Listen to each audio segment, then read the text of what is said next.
So here's my setup. You can see that I have my Colistin Perfect, my 20 volume developer, my tint bowl, my brush, my protective cream, 4 clips, and a pair of gloves.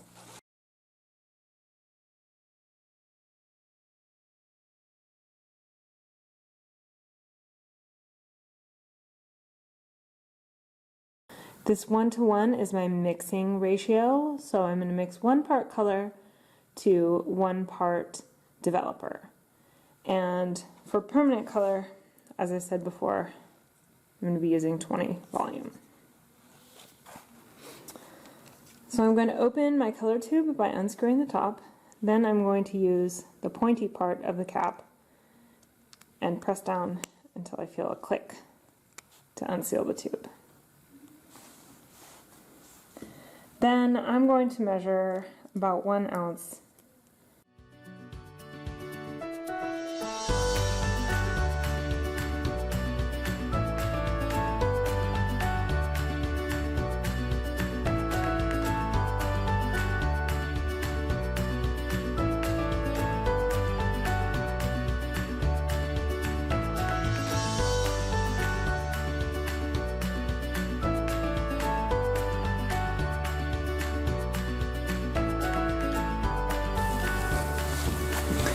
Now that I've measured my color, I'm going to use my whisk to slowly mix together my color and my developer. Be careful not to add too much air into your color mixture, as that will cause it to oxidize quicker than what you want.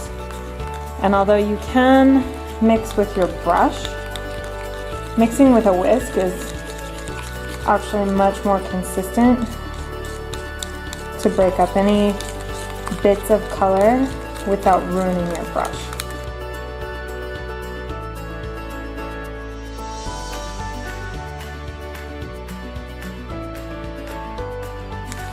You'll want to mix to as even a consistency as you can get it,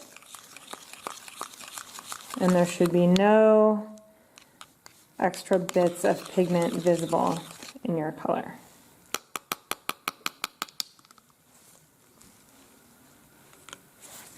Now I'm ready to begin my application.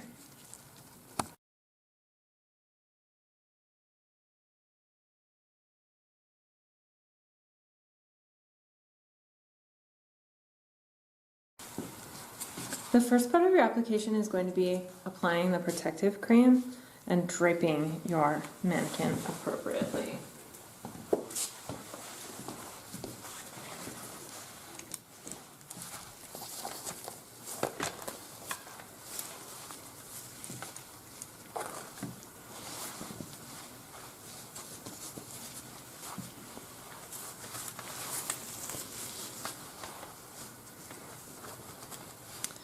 You can just tuck in your towel, but ideally you would want to do a full drape and make sure that you cover the floor underneath your surface to catch any drips.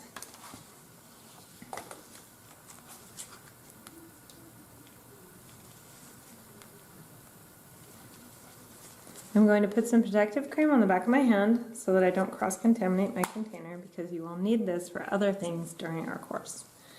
And then I'm just going to get all around her hairline and travel a little bit down her face in order to protect her from any color stains.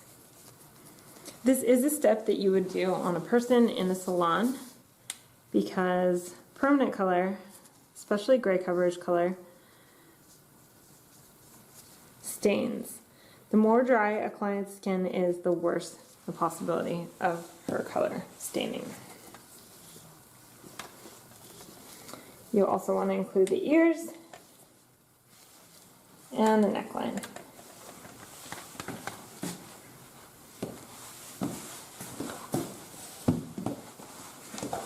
As well as wiping off any protective color that has worked its way into the hair itself, as it can compromise your gray coverage.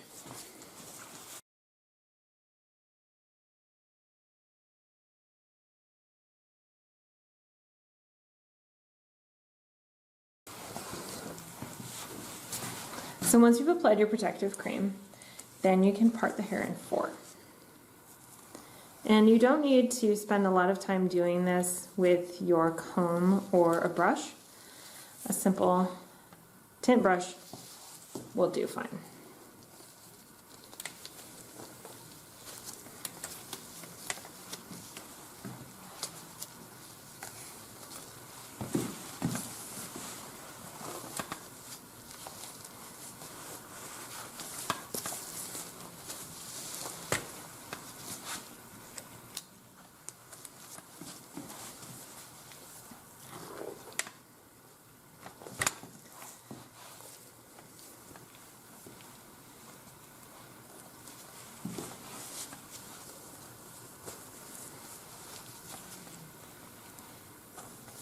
Now that I have my mannequin parted in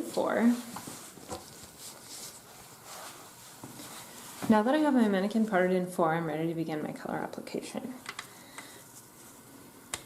Whenever we're applying color darker, we can usually start in the front. This is especially considering whether we are covering for gray.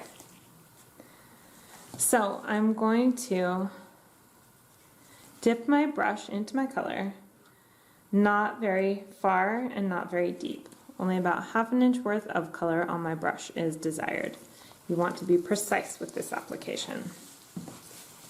And then I'm going to contain the ends of my quadrant. So as I'm applying my retouch application, I'm going to outline my quadrant first, about ½ an inch in. Note that I'm scraping off excess color on my bowl so that I don't travel excess color across my workspace and onto my client. So again, I'm going to tap into her hairline. This is especially important to understand if we're covering gray. This is where most of our clients have the most gray, and you'll want to take that into consideration.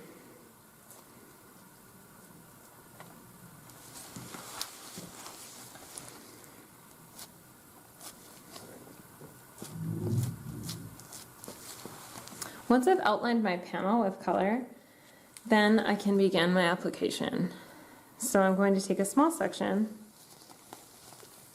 about ½ an inch. You should be able to see the color inside when you open that section up. And I'm just going to tap into the root and drag ever so slightly.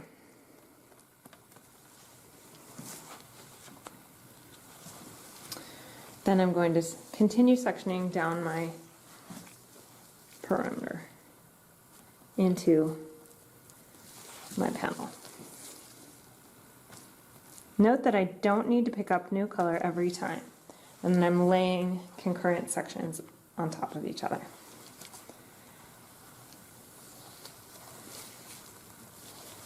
I'm also holding the hair back away from the face as I tap in my color and maintaining control of the ends of my brush and of my product.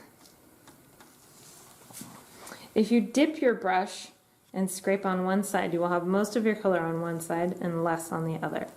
However, you'll still have plenty to get through your subsection. So again, I'm going to tap, and I'm not going to drag until I get to my next section. Into my next application, pardon me.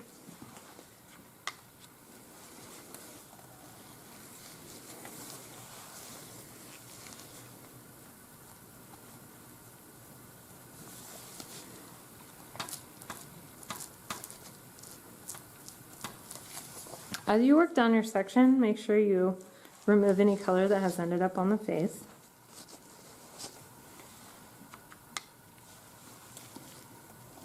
To prevent staining.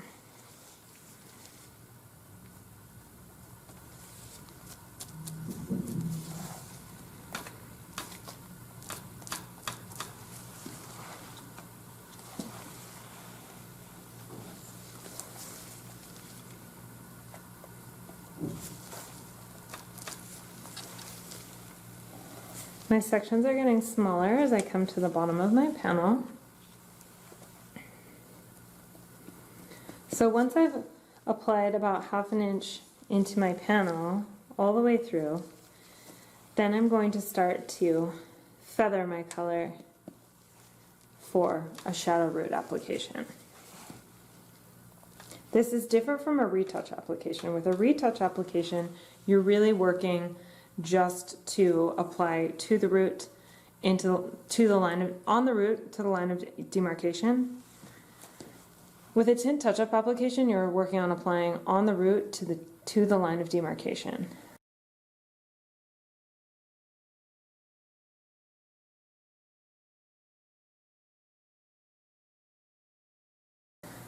With a shadow root or a color melt, any of these applications, you're working on creating a soft line of demarcation. Thus, you're going to tap into your line of demarcation, and then you're going to adjust your brush so that it's an up and down motion, and pull the color out about 1/2 inch to 1 inch down into your next section, or past the line of demarcation. Then I'm going to come to my next panel, or my next subsection, and I'm going to do the same thing. Draw like a pencil into my line to smudge it. And although it's difficult to see at this point, as the color begins to oxidize, this will become more and more obvious.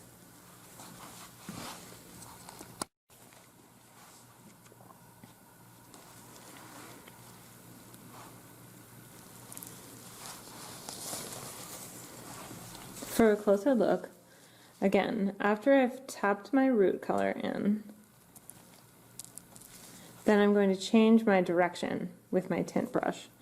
And I'm going to just use the front corner to drag these lines down past my line of demarcation to start adjusting and blending that root.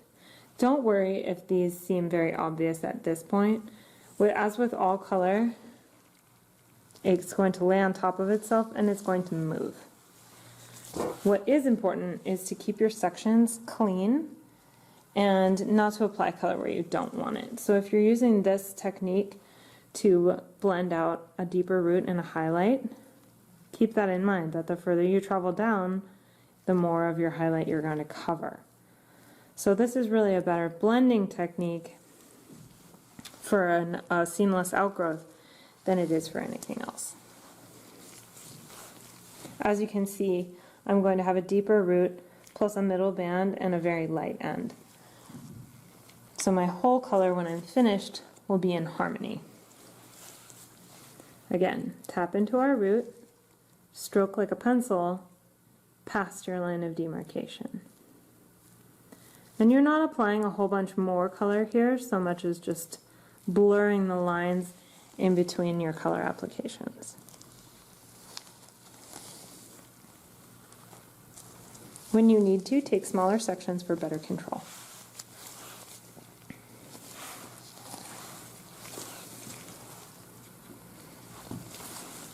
Tap into your root and draw down.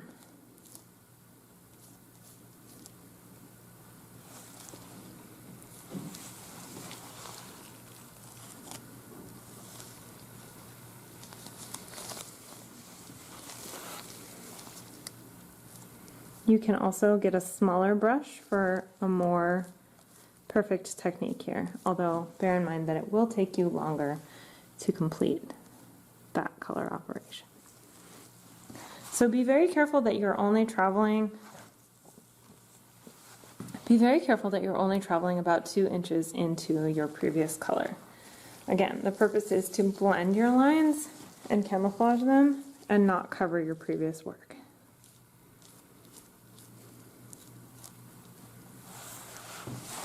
So I'm going to complete the whole head now and show you my finished results. Okay, I've finished my application, and you can tell that I have a little bit of this color starting to darken, starting to oxidize, and although I have not moved my sections since I put them down, the color is moving a little bit just as as it relaxes onto the hair beneath it. Don't worry about that. That is all completely normal. Anything that seemed like a hard line on your brush is going to kind of melt away, both when the hair is dry and styled and also like through the oxidation process.